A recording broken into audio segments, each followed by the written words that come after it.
أشرف الأنبياء والمرسلين سيدنا ومولانا محمد بن عبد الله الأمين وعلى آله وصحبه أجمعين وعلى كل من دعا بدعوته واستنى بسنته واهتدى بهديه إلى يوم الدين أما بعد. قال الله تبارك وتعالى: ونضع الموازين القسط ليوم القيامة صدق اللہ مولانا العظیم. عزیز طلباء اور حاضرین مجلس، اس وقت ہمارے ان 14 طلبہ عزیز نے جو آپ کے سامنے تلاوت کیا ہے وہ بخاری شریف کا آخری باب ہے. وقت کی قلت کو سامنے رکھتے ہوئے کوئی تمہیدی گفتگو کیے بغیر سیدھے باب پر گفتگو شروع کرتے ہیں. امام بخاری رضی اللہ تعالیٰ عنہ کے کتاب میں خاص طور پر جو بات بیان کی جاتی ہے، جو باتیں بہت خاص طور پر ذکر کی جاتی ہیں، ان میں سے ایک غرض بخاری ہے. یعنی یہ باب امام بخاری رضی اللہ تعالیٰ عنہ نے کیوں قائم کیا. باب قول اللہ وَنَضَعُ الْمَوَازِينَ الْقِسْطَ لِيَوْمِ الْقِيَامَةِ، یہ باب کیوں قائم کیا، اس پر دو باتیں ذکر کریں گے انشاءاللہ. پہلی بات یہ ہے کہ قیامت کے دن وزن اعمال کو ثابت کرنے کے لیے یہ باب قائم کیا. دوسری بات یہ ہے جس کو خاص طور پر علامہ انور شاہ صاحب کاشمیری رحمۃ اللہ علیہ نے اور مولانا محمد ادریس صاحب کاندھلوی نور اللہ مرقدہ نے ذکر کیا ہے کہ امام بخاری رضی اللہ تعالیٰ عنہ اس باب میں تالی کی تلاوت اور مطلوع کے درمیان فرق بتلانا چاہ رہے ہیں. تالی کی تلاوت یعنی قاری جو قرات کرتا ہے وہ اس کا عمل ہے، اور ایک ہے مطلوع جس کو وہ پڑھ رہا ہے یعنی قرآن. دونوں الگ الگ چیزیں ہیں. تلاوت الگ ہے، وہ ایک عمل ہے، اور مطلوع جس کو تلاوت کیا جا رہا ہے، جس کو پڑھا جا رہا ہے، وہ اللہ کا کلام ہے. دونوں الگ الگ، دونوں میں فرق بتلانا چاہتے ہیں. اور یہ فرق بتلانے کی نوبت کیوں آئی؟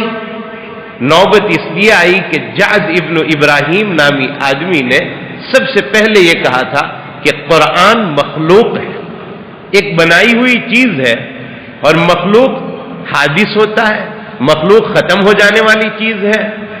جبکہ ہم اہل السنت والجماعت کا مسلک یہ ہے کہ قرآن کلام اللہ ہے، مخلوق نہیں ہے. اللہ کا کلام ہے اور اللہ ہمیشہ باقی رہیں گے، اللہ کا کلام بھی ہمیشہ باقی رہے گا. خلیفہ معتصم باللہ کے زمانے میں سیدنا امام احمد ابن حنبل رحمۃ اللہ علیہ کو بہت مارا گیا، پیٹا گیا اس بات پر کہ آپ تسلیم کرو کہ قرآن مخلوق ہے. امام احمد ابن حنبل رحمۃ اللہ علیہ نے ان مصائب کو برداشت کیا. کتنے کوڑے آپ کے اوپر برسائے گئے، اور ہر 2 کوڑے کے بعد کوڑا مارنے والا بدل دیا جاتا تھا تاکہ بڑی زور سے اور بہت شدت کے ساتھ وہ مار سکے، اس کے مارنے میں کوئی تخفیف نہ ہو. ان شدائد کو برداشت کیا امام احمد ابن حنبل رحمۃ اللہ علیہ نے، اور اخیر تک یہ کہتے رہے کہ آپ لوگ یہ کہتے ہو کہ قرآن مخلوق ہے تو کوئی دلیل لاؤ اس کے اوپر. کتاب اللہ کی کوئی دلیل لاؤ، حدیث کی کوئی دلیل لاؤ جس دلیل کی روشنی میں میں تسلیم کر سکوں کہ قرآن مخلوق ہے. بغیر دلیل کے کیسے تسلیم کروں؟ میرے پاس دلائل ہے کہ قرآن اللہ کا کلام ہے. امام احمد ابن حنبل نے مصائب برداشت کیے، لیکن اپنے ہدف سے وہ ہٹے نہیں، اخیر تک ڈٹے رہے. حضرت امام احمد ابن حنبل رحمۃ اللہ علیہ کے ماننے والوں نے یعنی حنابلہ نے اس میں غلو کیا، اور وہ غلو کی کیفیت یہ ہوئی کہ امام احمد ابن حنبل رحمۃ اللہ علیہ زندگی بھر تک یہ سمجھاتے رہے کہ قرآن مخلوق نہیں ہے، اللہ کا کلام ہے. حنابلہ نے اس پر اور اضافہ کیا کہ قرآن مخلوق نہیں ہے، یہ تو مانا انہوں نے، ساتھ میں قرآن جس کاغذ پر لکھا گیا اس کے بارے میں بھی وہ یہ کہتے تھے کہ یہ مخلوق نہیں ہے، جس روشنائی سے لکھا گیا وہ بھی مخلوق نہیں ہے. امام احمد ابن حنبل کی بات کو مانتے مانتے یہ غلو میں پڑ گئے. امام بخاری رحمۃ اللہ علیہ نے دونوں میں فرق بتلانے کے لیے بخاری شریف میں کئی ابواب قائم کیے ہیں اور یہ بتلایا ہے کہ بھئی دونوں الگ الگ ہے. تلاوت کرنے والے کا فعل الگ ہے، تلاوت جس کی جا رہی ہے وہ اللہ کا کلام ہے، کاغذ مخلوق ہے اور اس کاغذ پر جو لکھا گیا ہے وہ روشنائی بھی مخلوق ہے، اور جس ذات کا کلام ہے وہ غیر مخلوق ہے. یہ سمجھانے کے لیے کئی ابواب قائم کیے. یہاں بھی وہی بات سمجھا رہے ہیں کہ کل قیامت میں عمل تولا جائے گا، یعنی ہم نے اگر تلاوت کی ہے تو اس تلاوت کو تولا جائے گا، کلام اللہ کو نہیں تولا جائے گا. یہ ثابت کرنے کے لیے یہ باب قائم کیا، باب قول اللہ تعالی وَنَضَعُ الْمَوَازِينَ. قیامت میں ہم ترازویں قائم کریں گے، یہ جمع کا صیغہ ہے موازین. تو یہاں ایک وضاحت محدثین نے یہ کی ہے کہ موازین جمع ہے، جس سے بظاہر یہ معلوم ہوتا ہے کہ قیامت میں کئی ترازویں قائم کی جائے گی. تو سوال یہ ہے کہ ایک ترازو ہوگی یا کئی ترازویں ہوں گی؟ اس کے جواب میں علماء کے مختلف اقوال ہیں. امام فخر الدین رازی رحمۃ اللہ علیہ اس کے ظاہر لفظ کو دیکھتے ہوئے یہ کہتے ہیں کہ ظاہر میں جمع کا صیغہ استعمال کیا گیا، اس لیے ایسا معلوم ہوتا ہے کہ ترازو ایک نہیں ہوگی بلکہ کئی ترازویں ہوں گی. اور ہو سکتا ہے ہر آدمی کے لیے ترازو الگ الگ ہو سکتا ہے ہر عمل کے لیے ترازو الگ الگ ہو، اور یہ بھی ہو سکتا ہے کہ ہر امت کے لیے الگ الگ ترازو ہو، کئی ترازویں ہو، یہ ممکن ہے.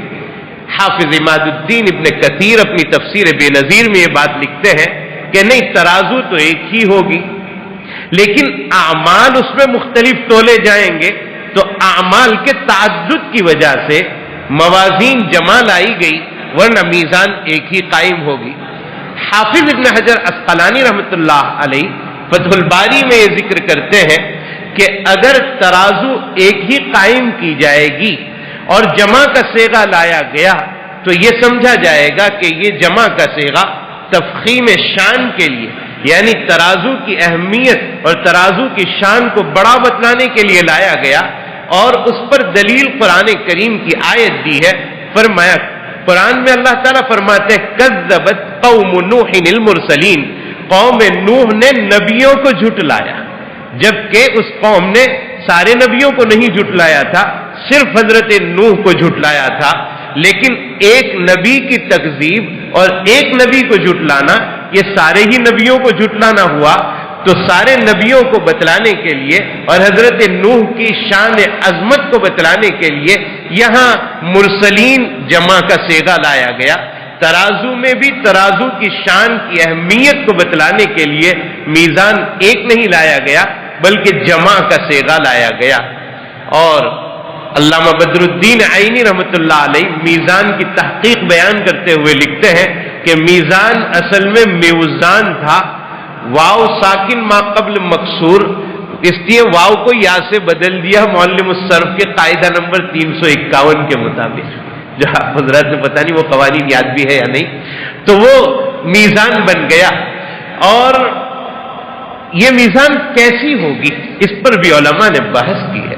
چنانچہ حضرت لالکائی نے حضرت سلمان فارسی رضی اللہ تعالیٰ عنہ کی روایت نقل کی ہے کہ یہ اتنی بڑی ترازو ہوگی قیامت میں جو قائم کی جائے گی، اس کے ایک پلڑے میں اگر ساتوں آسمان اور ساتوں زمین اور جو کچھ اس میں ہے وہ سب رکھ دیا جائے تو ایک ترازو میں سما جائے گا. یہ اتنی بڑی ترازو ہوگی. چنانچہ حضرت داؤد نے تو اس کا مشاہدہ کیا ہے. داؤد علیہ السلام نے اللہ تعالیٰ سے درخواست کی کہ اللہ وہ میزان مجھے دیکھنی ہے جو قیامت میں آپ قائم کرنے والے ہیں. تو اللہ تعالیٰ کے یہاں تو کیا ضرورت تھی کہ بھئی یہ کرو تو دیدار ہوگا فلاں. اللہ نے تو سارے پردے ہٹا دیے اور حضرت داؤد نے اپنی نظروں کے سامنے اس میزان کو دیکھ لیا. تو اس کے بڑائی کو دیکھ کر حضرت داؤد علیہ السلام غشی کھا کر گر پڑے، بے ہوش ہو گئے. اور جب ہوش آیا تو اللہ تعالیٰ سے کہا اللہ اتنی بڑی ترازو کہ جس میں ساتوں آسمان و زمین سما جائے، اس میں تیرا کون سا بندہ ہوگا جو اتنے اعمال لے کر آئے کہ ساری ترازو نیکیوں سے بھر جائے. تو اللہ نے فرمایا داؤد، اور یہ واقعہ تفسیر کبیر میں امام فخر الدین رازی رحمۃ اللہ علیہ نے ذکر کیا ہے. حضرت یہ فرماتے ہیں، اللہ تعالیٰ یہ فرماتے ہیں کہ داؤد تمہیں پتہ نہیں کہ اس میں کس کا نیک عمل بھر جائے گا. میرے راستے میں کوئی اخلاص کے ساتھ ایک کھجور کا دانہ کسی کو صدقہ کرے گا، میں اس سے خوش ہو جاؤں گا تو نیکیوں کا پلڑا اسی ایک کھجور کے ثواب میں بھر جائے گا.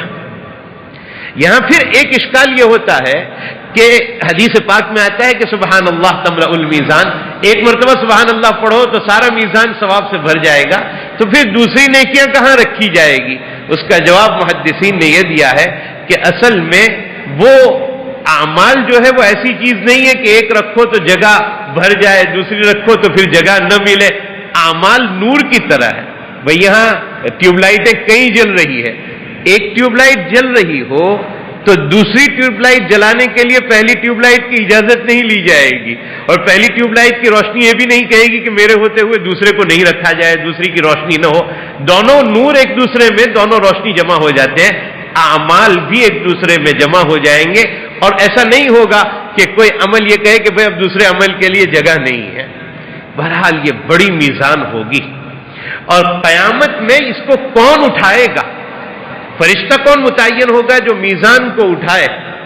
تو اس پر امام قرطبی رحمۃ اللہ علیہ نے اپنی تفسیر میں ایک روایت نقل کی ہے کہ کل قیامت میں ایک فرشتہ لایا جائے گا جو ترازو کو اٹھائے گا، اور جس کی نیکیاں بڑھ جائے گی، ترازو میں نیکیوں کا وزن زیادہ ہو جائے گا، تو فرشتہ اس آدمی کا نام لے کر اعلان کرے گا کہ فلاں ابن فلاں کامیاب ہو گیا، اب وہ کبھی ناکام نہیں ہوگا.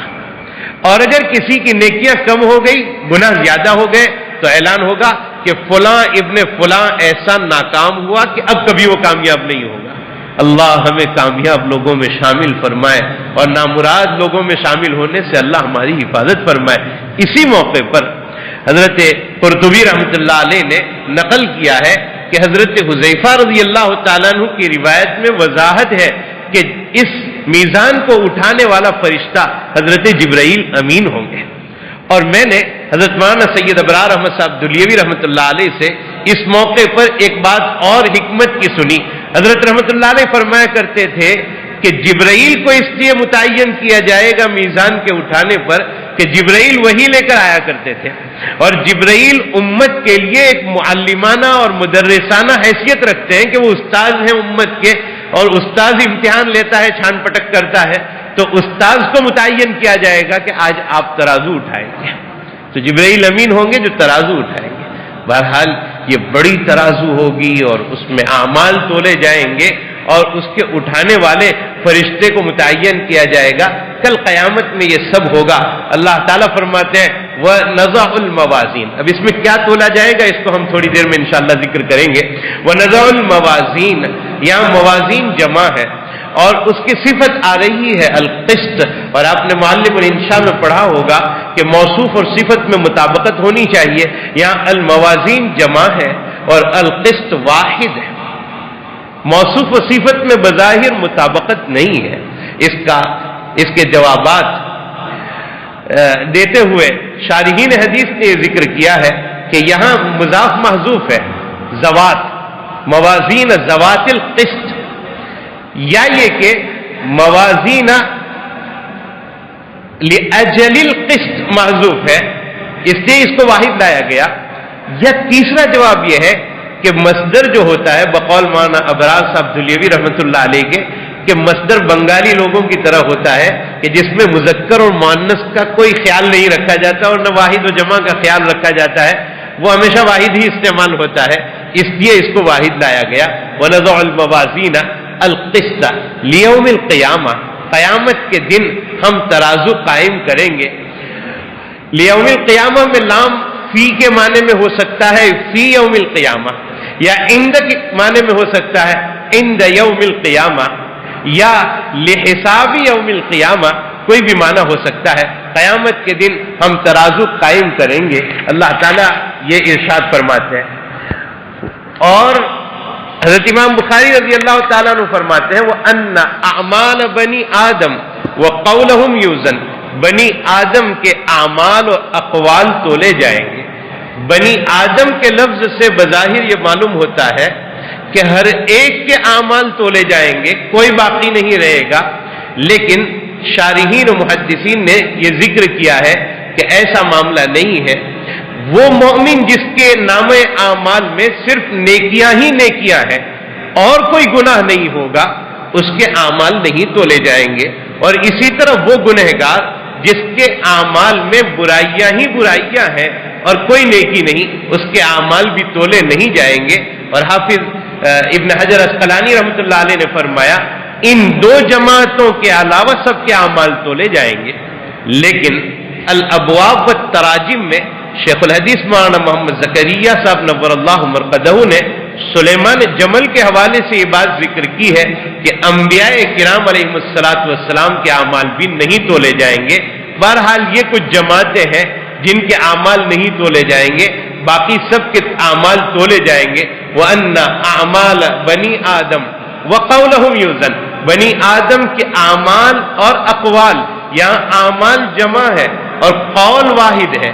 اس کی وجہ یہ ہے کہ اعمال مختلف اعضاء سے صادر ہوتے ہیں، ہاتھ پیر سے، زبان سے، اور مختلف جگہوں سے صادر ہوتے ہیں، اور قول صرف زبان سے صادر ہوتا ہے اور وہ اکیلی ہے، اس لیے قول واحد لائے۔ لیکن ایک نسخے میں اقوال کا لفظ بھی آیا ہے، بخاری ہی کے نسخے میں، اور یہ لفظ ہے ان اعمال بنی آدم واقوالہم توزن، بنی آدم کے اعمال و اقوال تولے جائیں گے۔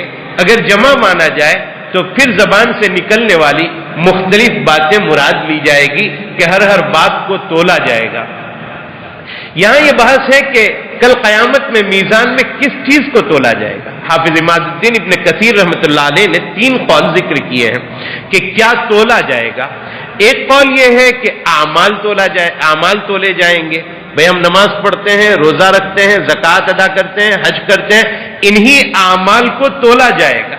اور اس پر دلیل یہ ہے کہ بخاری شریف میں یہ روایت یہاں ابھی آپ پڑھیں گے، کلیمتانی حبیبتانی الی الرحمن خفیفتانی علی اللسان ثقیلتانی فی المیزان، یہ ترازو میں بڑے وزنی ہوں گے دونوں، معلوم ہوا انہی اعمال کو تولا جائے گا۔ لیکن معتزلہ نے انکار کیا ہے کہ اعمال کیسے تولے جائیں گے؟ اعمال تو نظر نہیں آتے ہیں، اعمال کو ہاتھ میں نہیں لیا جا سکتا ہے، ترازو میں نہیں رکھا جا سکتا ہے۔ اعمال تو اعراض ہے، جوہر نہیں ہے، وزن جوہر کا کیا جاتا ہے، عرض کا وزن نہیں کیا جا سکتا۔ اس پر جواب دیتے ہوئے علامہ قسطلانی رحمۃ اللہ علیہ نے بہت اچھی بات ذکر فرمائی ہے۔ فرمایا جب قرآن و حدیث سے یہ بات ثابت ہو چکی کہ اعمال کا وزن کیا جائے گا تو اب ہمیں اپنی عقل نہیں دوڑانی چاہیے کہ کیسے تولا جائے گا۔ اللہ نے فرما دیا، قرآن و حدیث سے ثابت ہو گیا کہ اعمال تولے جائیں گے۔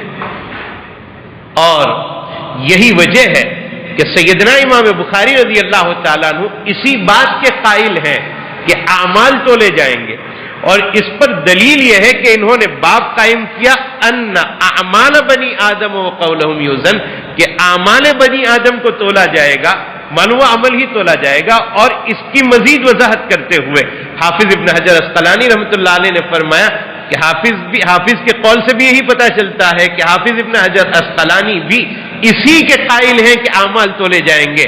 چنانچہ حضرت نے اپنی کتاب میں لکھا ہے ان الاعمال ہی التی توزن، اعمال ہی کا وزن کر لیا جائے گا۔ اور بھئی اللہ کے لیے کیا مشکل ہے، یہاں اعمال ہمیں نظر نہیں آتے، کل کو قیامت میں انہی اعمال کو اللہ جسم عطا فرما دیں گے اور انہیں تول لیا جائے گا۔ اور آج کے دور میں تو سمجھنے کے لیے آسان ہے کہ بدن میں موجود حرارت، بخار کتنا ہے تھرمامیٹر سے ناپ لیا جاتا ہے جبکہ وہ نظر نہیں آتا، ہوا کتنی ہے ناپ لی جاتی ہے، موسم میں گرمی کتنی ہے ٹھنڈی کتنی ہے وہ ناپ لیا جاتا ہے جبکہ وہ نظر نہیں آتا۔ تو اللہ تعالیٰ کے لیے یہ کام مشکل نہیں ہے۔ بہرحال ایک قول یہ ہے کہ اعمال تولے جائیں گے، دوسرا قول یہ ہے کہ صحائف اعمال کو تولا جائے گا، یعنی جن اعمال کو فرشتے لکھ رہے ہیں ان دفاتر کو تولا جائے گا۔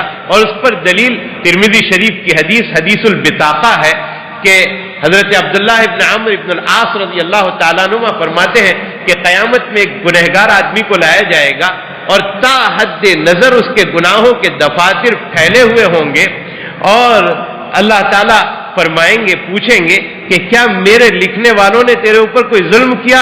کہا نہیں۔ کہا ان اعمال میں سے کسی کا تجھے انکار ہے کہ یہ کام تو نے نہیں کیا؟ کہا نہیں۔ کہا تجھے کوئی عذر ہے؟ کہا کوئی عذر نہیں، یہ میرے گناہ ہیں، میں نے کیے ہیں۔ تو اللہ تعالیٰ ایک پرچی نکالیں گے اور اس پرچی کو نیکیوں کے پلڑے میں رکھا جائے گا اور پھر وزن کیا جائے گا، جس پہ وزن ہونے سے پہلے وہ بندہ کہے گا کہ اللہ اس پرچی کا کیا وزن ہوگا ان اعمال کے مقابلے میں، ان دفاتر کے مقابلے میں؟ تو اللہ فرمائیں گے لا ظلم علیک الیوم، آج تجھ پر کوئی ظلم نہیں کیا جائے گا۔ اور پھر وزن کیا جائے گا تو پرچی کا وزن بڑھ جائے گا اور اس میں لکھا ہوگا لا الہ الا اللہ، اشہد ان لا الہ الا اللہ واشہد ان محمدا عبدہ ورسولہ۔ اللہ فرمائیں گے کہ تو نے ایک مرتبہ کلمہ پڑھ لیا تھا، ہم نے اس کو لکھ لیا اور آج اس کا وزن بڑھ گیا۔ اس حدیث کا آخری جملہ یہ ہے ولا یثقل مع اسم اللہ شیء، اللہ کے نام کے مقابلے میں کوئی چیز وزنی نہیں ہو سکتی ہے۔ اس پرچی میں اللہ کا نام تھا، اس کا وزن بڑھ جائے گا۔ اس حدیث سے پتہ چلتا ہے کہ نامہ اعمال کا وزن کیا جائے گا۔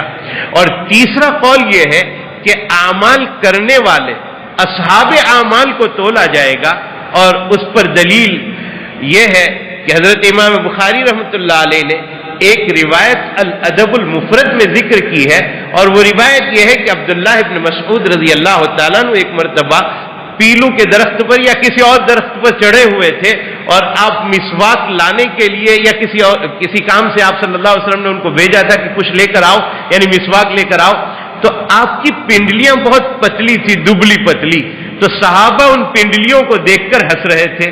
حضور صلی اللہ علیہ وسلم نے فرمایا کہ عبداللہ ابن مسعود کی ان پنڈلیوں پر مت ہنسو، کل قیامت میں میزان عمل میں یہی پنڈلیاں احد پہاڑ سے زیادہ وزنی ہوں گی۔ معلوم ہوا عمل کرنے والے کو تولا جائے گا۔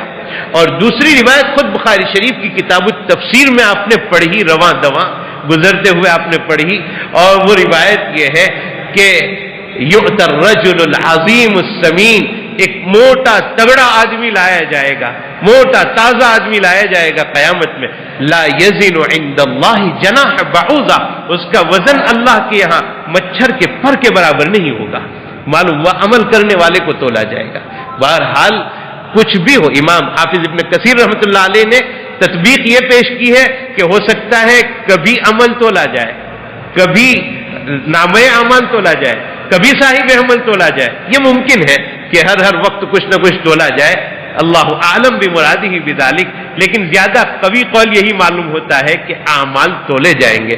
ان اعمال بنی آدم وقولہم یوزن، بنی آدم کے اعمال اور اقوال تولے جائیں گے۔ وقال مجاہد القسطاس العدل بالرومیہ، امام مجاہد رحمۃ اللہ علیہ فرماتے ہیں کہ قسطاس رومی زبان میں عدل کے معنی میں آتا ہے۔ یہاں ایک سوال یہ پیدا ہوتا ہے کہ قسطاس رومی زبان کا لفظ ہے، تو کیا قرآن کریم میں عربی کے علاوہ غیر عربی کلمات بھی استعمال ہوئے ہیں؟ اس سے بظاہر یہ معلوم ہوتا ہے کہ غیر عربی کلمات قرآن کریم میں ہیں۔ سیدنا امام شافعی رحمۃ اللہ علیہ، ابن جریر، ان حضرات کا خیال یہ ہے کہ قرآن میں کوئی غیر عربی کلمہ نہیں۔ ان انزلناہ بلسان عربی مبین، کھلم کھلا عربی زبان میں یہ اترا ہے کلام، اور کوئی کلمہ غیر عربی نہیں۔ لیکن ایک جماعت وہ بھی ہے جو اس بات کو، اور یہ بحث الاتقان فی علوم القرآن میں حافظ سیوطی رحمۃ اللہ علیہ نے ذکر کی ہے کہ ایک جماعت ایسی بھی ہے کہ جو قرآن کریم میں غیر عربی کلمات کے مستعمل ہونے کے قائل ہیں۔ چنانچہ تاج الدین سبوکی رحمۃ اللہ علیہ نے 27 کلمات شمار کروائے ہیں جن کے بارے میں ان کا خیال یہ ہے کہ یہ عربی نہیں ہے، غیر عربی ہے، اور قرآن کریم میں اس کا استعمال ہوا ہے۔ اور حافظ ابن حجر اسقلانی رحمۃ اللہ علیہ نے اور 27 کلمات گنوائے۔ خود علامہ سیوطی رحمۃ اللہ علیہ نے 100 سے زائد کلمات شمار کروائے ہیں، اور یہ بتلایا ہے کہ یہ قرآن کریم میں ہے اور عربی نہیں، غیر عربی۔ اب یہ دو جماعتیں ہو گئی، اور جہاں کہیں یہ دو جماعتیں ہو ہمیں تطبیق کی راہ اختیار کرنی پڑے گی کہ دونوں کے درمیان تطبیق کیا پیش کی جائے۔ چنانچہ تطبیق یہ ہے کہ جو لوگ یہ کہہ رہے ہیں کہ قرآن کریم میں غیر عربی کلمات نہیں ہیں، وہ اپنی جگہ پر صحیح ہے، پورا قرآن عربی ہی میں، اور جو لوگ یہ کہہ رہے ہیں کہ قرآن میں غیر عربی کلمات استعمال ہوئے ہیں، وہ بھی اپنی جگہ پر صحیح۔ آپ یہ سوال کر سکتے ہیں دونوں کیسے صحیح ہو سکتے ہیں، دونوں بات کو کیسے تسلیم کیا؟ بھائی قسطلانی رحمۃ اللہ علیہ نے ذکر کیا ہے کہ ایک آدمی فارسی زبان میں پورا ایک مضمون لکھتا ہے، قصیدہ لکھتا ہے، اور وہ پورا فارسی زبان، لیکن ایک لفظ اس میں ایک ایسا ہے، ایک کلمہ جو فارسی نہیں، تو یہ انکار نہیں کر سکتے ہیں کہ یہ قصیدہ یا یہ مضمون فارسی نہیں ہے، یہ مانا جائے گا کہ یہ پورا فارسی میں ہے۔ ایک کلمے کے غیر فارسی ہونے سے اس کی فارسیت کا انکار نہیں کیا جا سکتا، اس لیے پورے قرآن میں اکا دکا کوئی لفظ غیر عربی استعمال ہوا تو قرآن کی عربیت کا انکار نہیں ہوگا۔ اور جہاں تک یہ دو قول، اس میں تطبیق یہ پیش کی گئی ہے کہ جو لوگ یہ کہہ رہے ہیں کہ غیر عربی کلمات قرآن میں ہے ہی نہیں، وہ صحیح، اور جو کہہ رہے ہیں غیر عربی کلمات ہیں وہ بھی صحیح، دونوں میں تطبیق یہ ہے کہ جب استعمال ہوئے قرآن میں غیر عربی کلمات تو استعمال ہونے سے پہلے وہ غیر عربی تھے، اور قرآن میں آنے کے بعد اور قرآن کی ہوا لگنے کے بعد اب وہ عربی ہو چکے ہیں، دونوں اپنی اپنی جگہ پر صحیح ہے۔ تو قرآن میں غیر عربی کلمات ہے نہیں ہے، دونوں بات۔ وَيُقَالُ الْقِسْطُ مَصْدَرُ الْمُقْسِطِ، اور کہا گیا ہے کہ قسط مقسط کا مصدر۔ اب یہ عربی اول پڑھنے والا طالب علم سمجھ سکتا ہے کہ قسط ثلاثی ہے اور مقسط باب افعال سے ہے، قسط یہ مقسط کا مصدر ہو ہی نہیں سکتا، مقسط کا مصدر اقساط ہوتا ہے۔ پھر امام بخاری رحمۃ اللہ علیہ یہ کیوں کہہ رہے ہیں کہ قسط مقسط کا مصدر؟ اس کا ایک جواب یہ ہے کہ زوائد کو حذف کر دیا جائے اقساط سے تو قاف سین اور تا رہ جائے گا، تو اپنی جگہ پر صحیح کہ اصل اعتبار سے یہ قسط ہی ہے، زوائد کو حذف کر دیا جائے اصل اعتبار سے یہ قسط ہی ہے۔ یہ ایک جواب۔ دوسرا جواب یہ ہے کہ قسط یہ جب ثلاثی سے ہوتا ہے تو ظلم اور جور کے معنی میں آتا ہے۔ قرآن کریم میں اللہ تعالیٰ نے فرمایا وَأَمَّا الْقَاسِطُونَ فَكَانُوا لِجَهَنَّمَ حَطَبًا، ظلم کرنے والے جہنم کا ایندھن بنیں گے۔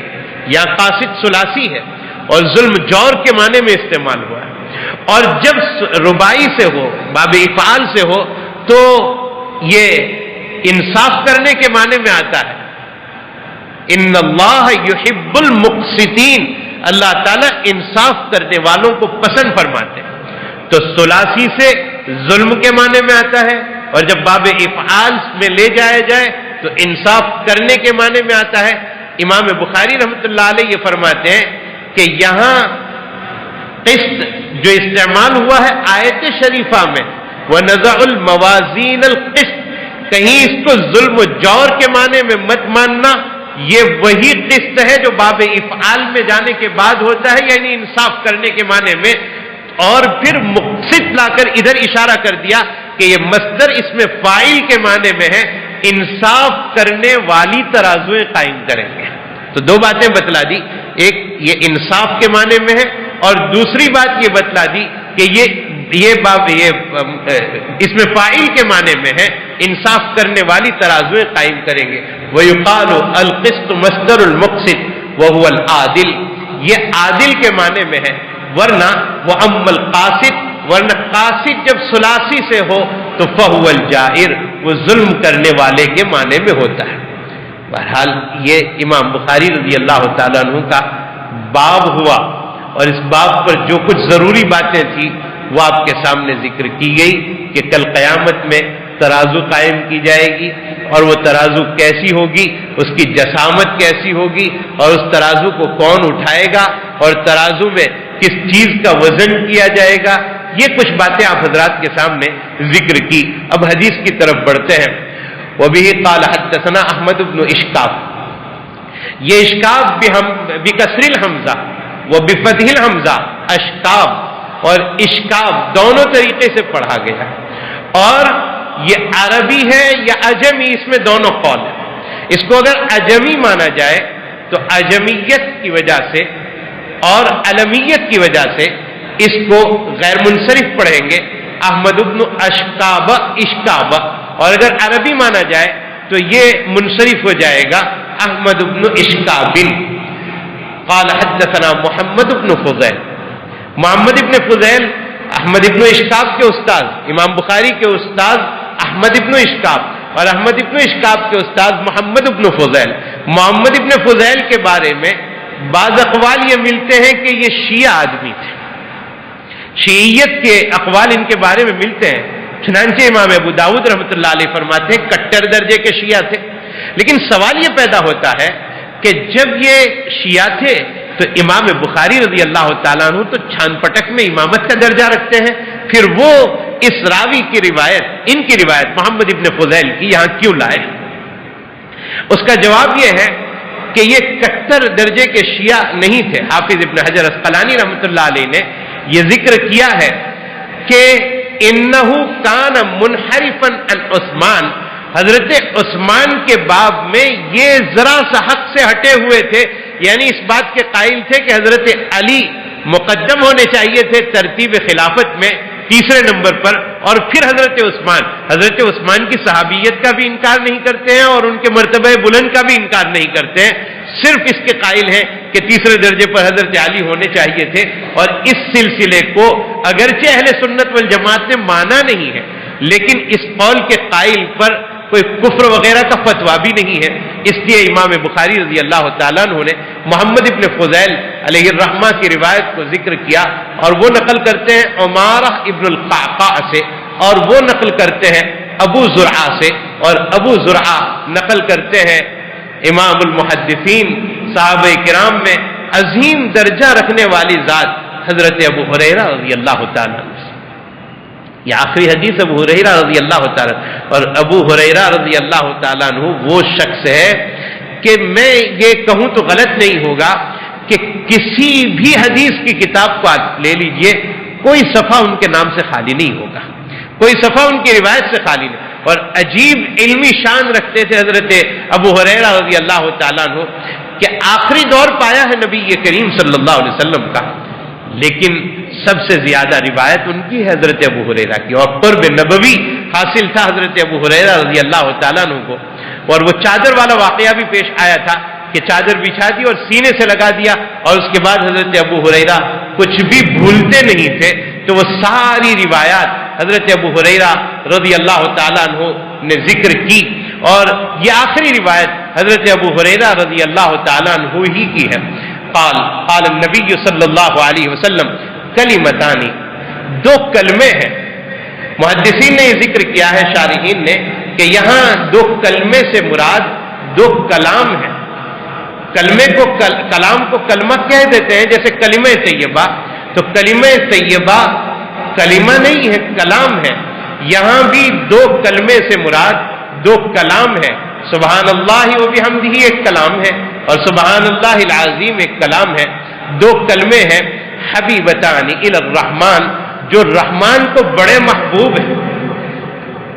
حافظ ابن حجر اسقلانی رحمۃ اللہ علیہ نے ذکر کیا ہے کہ اللہ تعالیٰ کے صفاتی نام میں سے یہاں رحمان کا ذکر کیا گیا، اور عجیب حکمت کی بات حضرت حافظ صاحب رحمۃ اللہ علیہ نے ذکر کی، طبیعت جھوم جاتی ہے اس کو سننے کے بعد اور پڑھنے کے بعد، کہ اللہ تعالیٰ کے بہت سے صفاتی نام ہیں، ان میں سے صرف صفت رحمان کا کیوں ذکر کیا؟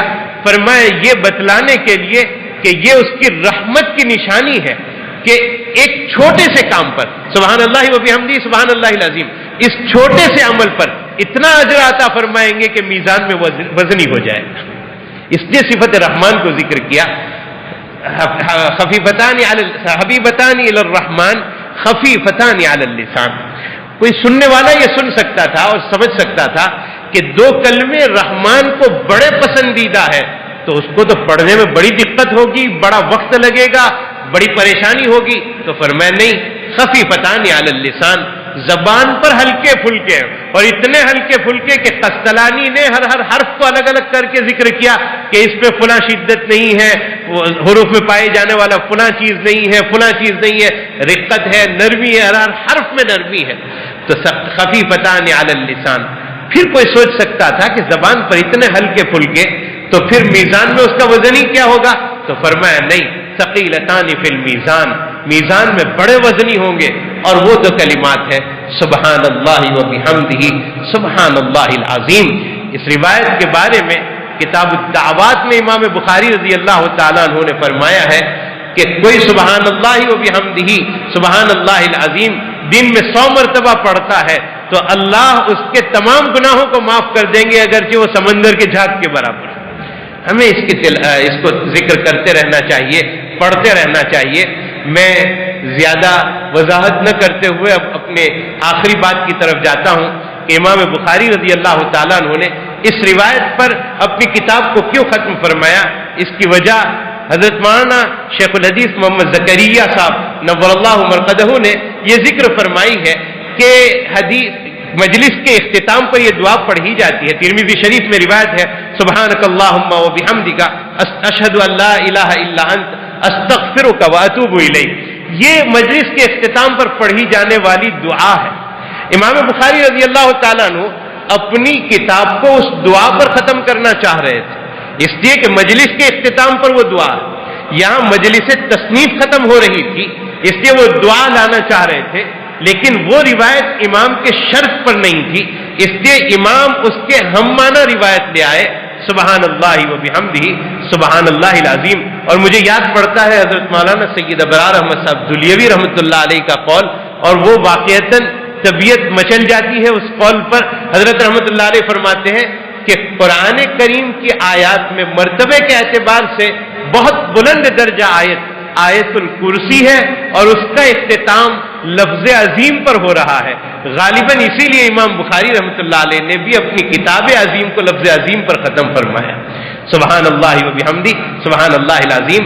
اور اخیر میں روایت کو، باب کو کتاب کے ابتدا اور انتہا کے ساتھ کیا مناسبت ہے، اس میں مولانا محمد ادریس صاحب کاندھلوی رحمۃ اللہ علیہ نے یہ ذکر کیا کہ بڑی مناسبت، کتاب کا آغاز وحی سے ہے اور اختتام توحید پر ہے، وحی اللہ کا کلام ہے، اور وحی کے بیان کے بعد کتاب الایمان ہے جو بندے کا کام ہے۔ کتاب التوحید میں بھی شروع میں کلام کا ذکر ہے جو اللہ کا کلام، اور اخیر میں وزن اعمال جو بندے سے متعلق ہے۔ اس اعتبار سے دونوں کے درمیان گہری مناسبت ہے۔ دوسری مناسبت یہ ہے کہ ابتدا وحی سے ہے اور انتہا وزن اعمال سے، اور دونوں کو جوڑو تو پتہ چلے گا کہ اعمال میں وزن پیدا کرنے کے لیے وحی کے مطابق چلنا ہوگا، اور اس میں اگر میں حاشیہ بڑھا دوں، خدا کرے کہ وہ صحیح ہو تو غلط نہیں ہوگا، اللہ کرے کہ وہ بات صحیح ہو جو میں ذکر کرنا چاہ رہا ہوں کہ اخیر میں وزن، شروع میں وحی، لیکن وحی کے آغاز میں انما الاعمال بالنیات لائے، جس میں ادھر اشارہ ہے کہ اعمال میں وزن پیدا کرنے کے لیے وحی کے مطابق اخلاص کے ساتھ چلنا ہوگا، تو اعمال میں وزن پیدا ہوگا۔ اللہ کرے کہ یہ بات صحیح ہو، اور اللہ ہم سب کو اخلاص نصیب فرمائے۔ یہ حضرت تشریف لے آ چکے ہیں اور حضرت کی دعا پر مجلس کا انشاءاللہ اختتام ہوگا۔ میں اپنی بات کو اسی پر ختم کر دیتا ہوں، مزید وضاحت نہیں کرتا ہوں۔ بات کبھی بھی طول دینے کے لیے طویل ہو سکتی ہے، بہت کچھ لکھا ہے شارحین نے، لیکن مختصر کرنے کے لیے مختصر بھی کی جا سکتی ہے۔ اس پر ایک لطیفہ کہہ کر میں اپنی بات کو ختم کرتا ہوں کہ ایک پٹھان صاحب تھے جو کراٹے جانتے تھے، اور ایک مول صاحب ان کے یہاں مدعو ہوئے، مول صاحب کو دعوت دی گئی، دونوں حضرات کھانے کے لیے بیٹھے، مولانا ہوتے ہیں، ملا آباشد کے چپ نہ شود۔ مولانا نے دیکھا کہ کھانا اتنا ہے کہ دونوں کے لیے کافی نہیں ہوگا، اور یہ پٹھان جب شروع کرے گا تو ہمارا کیا آئے گا؟ تو مولانا نے پٹھان سے پوچھا کہ ہم نے سنا ہے کہ آپ کراٹے بہت اچھے جانتے ہو۔ کہا بالکل جانتے۔ کہا کچھ بتلا دیجئے۔ تو اس نے جو کراٹے کے داؤ بتلانا شروع کیے، اتنی دیر میں مولانا کھانا کھا کے الحمدللہ الذی اطعمنا اللہم اطعم من اطعمنی الی آخری ختم کر دیا۔ تو پٹھان کو بڑا غصہ آیا اور ہفتے کے بعد دوسری مرتبہ دعوت دی، اور پٹھان نے اب کے بعد سوچا کہ اب تو میں نمبر لے جاؤں گا کھانے میں۔ تو پٹھان صاحب نے دعوت دی، اور دعوت دینے کے بعد کھانا اتنا ہی جتنا ایک آدمی کھا سکے۔ تو مول صاحب کے سامنے ایک مسئلہ رکھ دیا، اور یہ سوچا کہ یہ بات میں ذکر کروں گا، مولانا بیان میں لگ جائیں گے اور میں کھانا کھا جاؤں گا۔ تو مسئلہ یہ رکھا کہ حضرت یہ یوسف علیہ السلام کا قصہ کیا ہے قرآن کریم میں؟ تو مولانا نے فرمایا کچھ بھی نہیں، ایک بچہ تھا، گم ہو گیا تھا، بعد میں مل گیا اور پھر کھانا شروع کر دیا مولانا نے۔ تو کلام مختصر بھی ہو سکتا ہے، اس اعتبار سے کلام ختم کرتے ہیں۔ اللہ رب العزت ہمارے اس مل بیٹھنے کو قبول فرمائے۔ حضرت اپنی گناگو مصروفیات کے باوجود تشریف لائے ہیں، اور میں واقعتاً نیچے ہی بیٹھ کر سبق پڑھانے کا قائل ہوں، میرے پیر میں بہت درد ہے، اس لیے حضرت سے معذرت کے ساتھ اور معافی کی درخواست کے ساتھ میں اپنی بات کو ختم کرتا ہوں کہ آپ کی موجودگی میں کرسی پر بیٹھا۔ حقیقت یہ ہے کہ بلندی جس کی خواہش ہے چٹائی پر اتر آئے، بلندی جس کی خواہش ہے چٹائی پر اتر آئے، مارے تاج کو ٹھوکر گدائی پر اتر آئے۔ ہم کچھ نہیں ہے، یہ جو کچھ ہے وہ اللہ تعالیٰ کی طرف سے ہے، کیا فائدہ فکر بیش و کم سے ہوگا، ہم کیا ہے جو ہم سے کچھ ہوگا، جو ہوا ہوا کرم سے تیرے، جو ہوگا تیرے کرم سے ہوگا۔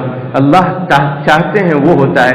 اللہ ہم سب کو عمل کی توفیق عطا فرمائے، اور جو کچھ فروگزاشت ہوئی وہ اللہ تعالیٰ معاف فرمائے۔ یہ دعا ازمن و از جملہ جہاں آمین بعد، وآخر دعوانا ان الحمد للہ رب العالمین۔